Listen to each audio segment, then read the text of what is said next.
रकीबों ने रपट लिखवाई है जा जा के थाने में। रकीबों ने रपट लिखवाई है जा जा के थाने में कि अकबर नाम लेता है खुदा का इस जमाने में। सलाम, नमस्ते, सत श्री अकाल। मैं हूं आपके साथ हर्षिता मिश्रा और आप देख रहे हैं टाइम्स रिपोर्टर। चुनाव आयोग का एसआईआर अब हर नागरिक के लिए एक जख्म बन चुका है। पढ़े लिखे लोगों के लिए भी चुनाव आयोग का एसआईआर एक सरदर्द बन चुका है। ना भरे तो मुसीबत, अगर फॉर्म भर देते हैं तब भी मुसीबत पीछा छोड़ने का नाम नहीं ले रही। आबादी के लिहाज से मुल्क के सबसे बड़े स्टेट उत्तर प्रदेश से तकरीबन 3 करोड़ लोगों के नाम वोटर लिस्ट से काटे जाने की तैयारी चल रही है। ये 3 करोड़ लोग कौन हैं, कहाँ रहते हैं, इनका नाम और एड्रेस क्या है, इनकी मातृभाषा क्या है, बोलचाल का लहजा क्या है, ये उर्दू बोलते हैं या अंग्रेजी, हिंदी बोलते हैं या भोजपुरी, अवधी बोलते हैं या बुंदेली, इस बारे में कुछ भी मालूम नहीं है। पर इतना बता दिया गया है कि 3 करोड़ वोटर्स के नाम वोटर लिस्ट से काटे जाएंगे। इसके लिए एसआईआर को सबसे बड़ा हथियार बनाया गया है। रामपुर जिले में एसआईआर के नाम पर गजब का तमाशा हो रहा है। यहां एसआईआर के नाम पर सारी हदें पार कर दी गई हैं। 80 साल के एक बुजुर्ग खातून के खिलाफ एफआईआर दर्ज की गई है और सिर्फ 80 साल के बुजुर्ग के खिलाफ मुकदमा दर्ज नहीं किया गया, बल्कि दुबई और कुवैत में रह रहे उनके बेटों के खिलाफ भी केस दर्ज किया गया है। रामपुर के सिविल लाइंस थाना इलाके के ज्वाला नगर पानी टंकी के पास रहने वाली बुजुर्ग नूर जहां और उनके दोनों बेटों के खिलाफ मुकदमा दर्ज किया गया है। नूर जहां के 2 बेटे हैं जो विदेश में रहते हैं। एक का नाम आमिर है और दूसरे का नाम दानिश। दोनों ही दुबई और कुवैत में रहते हैं। अब डीएम साहब का कहना है कि नूर जहां ने विदेश में रह रहे अपने बेटों का फॉर्म भरने में कई फैक्ट्स को छुपाया है और बेटों के बारे में गलत जानकारी भर दी है। इतना ही नहीं, यह भी इल्जाम है कि उन्होंने फर्जी दस्तखत भी कर दिए हैं, जिसके बाद मां और दोनों बेटों समेत कुल 3 लोगों के खिलाफ मुकदमा दर्ज कराया है। पर सवाल तो यहां बनता है कि अगर कोई भारत में नहीं रह रहा और दूसरे देश में रहता है तो भारत में वो वोट क्यों करेगा? लेकिन यह भी सवाल है कि विदेश में रहने का क्या मतलब है?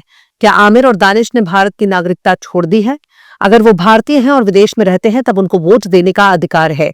चुनाव आयोग के नियम बिल्कुल साफ हैं। अगर आमिर और दानिश देश से बाहर विदेश में हैं तो नियम के मुताबिक उनके परिवार वाले उनका फॉर्म भर सकते हैं। दानिश और आमिर की मां ने एसआईआर का फॉर्म भर दिया। इसमें गलत कहां है? एसआईआर का फॉर्म घर घर जाकर भरने का काम बीएलओ का है। बीएलओ ने दानिश और आमिर का फॉर्म जमा कर लिया है। सभी तथ्यों को जांच करने के बाद ही बीएलओ फॉर्म जमा करता है। नूर जहां के दोनों बेटे काम धंधे के सिलसिले में विदेश में रहते हैं, ना कि उन्होंने भारत की नागरिकता छोड़कर दूसरे देश की नागरिकता हासिल कर ली है। फिर भी डीएम साहब को लगता है कि फॉर्म गलत भरा गया है। छुपाया गया तो उन्हें खुलकर बताना चाहिए कि क्या तथ्य छुपाया गया। मीडिया रिपोर्ट्स में कहा जा रहा है कि फर्जी सिग्नेचर कर दिए गए, पर फर्जी सिग्नेचर करने की जरूरत क्या है जब एसआईआर के फॉर्म में ही चुनाव आयोग ने नियम बना रखा है कि परिवार का कोई भी सदस्य बाकी सदस्यों के फॉर्म को भर सकता है, तो नूर जहां ने भर दिया। यहां पे भी गौर करने वाली बात है कि राज्यसभा सांसद संजय सिंह ने रामपुर में नूर जहां से मुलाकात की है। उनके पास दोनों बेटों के भरे एसआईआर फॉर्म की फोटोकॉपी भी मौजूद है, जिसमें दानिश और आमिर की मां ने अपने बेटों के फॉर्म में अपना सिग्नेचर किया है और यह भी बताया है कि सिग्नेचर करने वाला कौन है।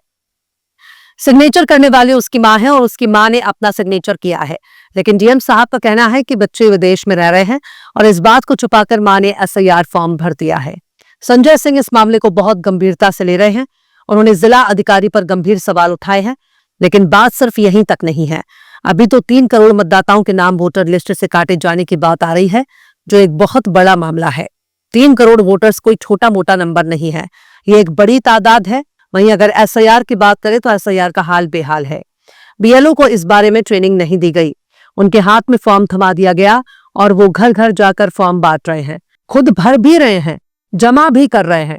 ऑनलाइन मैपिंग का काम भी बीएलओ के ही जिम्मे थमा दिया गया है।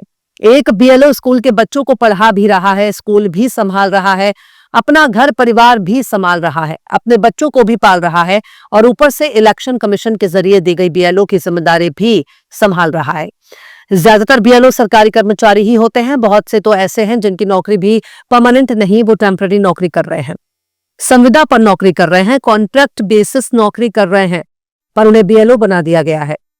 ऐसे में बीएलओ कई इलाकों में खुदकुशी कर चुके हैं, जिस पर जवाब देने में इलेक्शन कमीशन की जबान हलक में अटक गई है। ज्ञानू चाचा दाएं बाएं ताक रहे हैं। खैर, विपक्षी पार्टियां बहुत से सवाल उठा रही है और इन सवालों का जवाब ज्ञानेश चाचा नहीं दे रहे, या फिर यूं कहा जाए कि वो देना नहीं चाहते। शायद उनके पास इन सवालों का जवाब ही नहीं है। खैर, अमर उजाला ने बताया है कि यूपी की वोटर लिस्ट से तकरीबन 3 करोड़ वोटरों के नाम कट सकते हैं। अलग अलग जिलों से वोटर के ट्रांसफर, एड्रेस पर मौजूद ना रहना, पहले से कहीं और जगह पर वोटर लिस्ट में नाम दर्ज होना उनके नाम काटने की वजह है, और इस दुनिया से रुखसत हो चुके लोगों के नाम काटे जाएंगे। ये तादाद तकरीबन 20% से ज्यादा बताई जा रही है। अमर उजाला ने अपने सूत्रों के हवाले से बताया है कि लखनऊ और गाजियाबाद में यह आंकड़ा 25 से 30% तक हो सकता है। पर यहां सबसे बड़ा सवाल यह है कि बिहार में जो SIR किया गया, इसमें 65 लाख से ज्यादा वोटर्स के नाम लिस्ट से काट दिए गए। जिन लोगों के नाम काटे गए उनमें एक बड़ी तादाद ऐसी है जिसने फिर से नाम जोड़े जाने के लिए आवेदन किया। गौर करने वाली बात यह है कि इलेक्शन कमीशन ने जिन लोगों को मरा हुआ करार देकर उनके नाम वोटर लिस्ट से काट दिए, वो जिंदा भी थे और उन्होंने सुप्रीम कोर्ट में पहुंचकर अपनी हाजिरी भी दर्ज कराई। तो इलेक्शन कमीशन आखिर कौन सा भांग खाकर SIR कर रहा है? जिस SIR पर इतने सवाल उठ रहे हैं, उस SIR को लेकर इलेक्शन कमीशन बड़े बड़े दावे कर रहा है, लेकिन उन दावों की हकीकत कुछ और ही निकल रही है।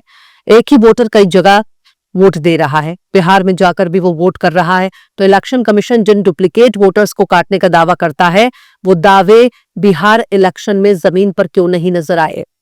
इसका जवाब भी इलेक्शन कमीशन को देना चाहिए, जो नहीं देना चाहता। शायद इलेक्शन कमीशन या ज्ञानू चाचा की कोई ऐसी मजबूरी है जिसकी वजह से वो जवाब देने में आनाकानी कर रहे हैं, या जो जवाब दे रहे हैं वो भी तसल्ली बख्श नहीं है। वहीं एक बहुत बड़ी तादाद ऐसी है जिनके नाम 2003 की वोटर लिस्ट में है, 2019 और 22 की लिस्ट में भी हैं, लेकिन 25 की लिस्ट में नहीं है, और ना उनको SIR फॉर्म मिला है, ना उनको दिया गया। तो ऐसे में सवाल यह है कि जिनका नाम पिछली वोटर लिस्ट में है और इस बार की वोटर लिस्ट से काट दिया गया है, उनके नाम काटने के लिए आखिर कौन से SIR का फॉर्म भरा गया था? SIR का फॉर्म तो अब जाकर भरा जा रहा है। ये सारे तमाशेबाजी और चालाकी इलेक्शन कमीशन कर रहा है, और क्या कर रहा है इसका जवाब ना वो पहले दिया था और ना अब देने के लिए तैयार है। हालांकि जिन लोगों के नाम वोटर लिस्ट से काट दिए गए हैं या जिन्होंने फॉर्म नहीं भरा, वो अपना नाम 2025 की वोटर लिस्ट में शामिल करने के लिए फॉर्म 6 भर सकते हैं, और इसी फॉर्म को भरते वक्त ही SIR की प्रक्रिया भी पूरी कर ली जाएगी। कोशिश ये करें कि ऑनलाइन फॉर्म भरें, क्योंकि ऑनलाइन फॉर्म भरने में तस्वीर भी ठीक ठाक रहेगी, आपके नाम की स्पेलिंग भी बहुत बेहतर रहेगी, कोई गड़बड़ी भी नहीं होगी। मैनुअली फॉर्म भरने पर सबसे बड़ा रिस्क यही होता है कि नाम पूरा नहीं आता, आधा अधूरा नाम आता है, कभी डेट ऑफ बर्थ गलत होता है, तो कभी वोटर के नाम की स्पेलिंग खराब कर दी जाती है, तो कभी बाप के नाम की स्पेलिंग को गड़बड़ कर दिया जाता है। इसलिए ऑनलाइन एप्लीकेशन करना काफी ज्यादा बेहतर है। बहरहाल, चलते चलते आखिर में बशीर बद्र ने भी क्या खूब फरमाया है, मैं बोलता हूं तो इल्जाम है बगावत का, मैं बोलता हूं तो इल्जाम है बगावत का, मैं चुप रहूं तो बड़ी बेबसी सी होती है। फिलहाल इस खबर में बस इतना ही, फिर मिलते हैं किसी और वीडियो में एक नई खबर के साथ। हर्षिता मिश्रा को दीजिए इजाजत। जय हिंद।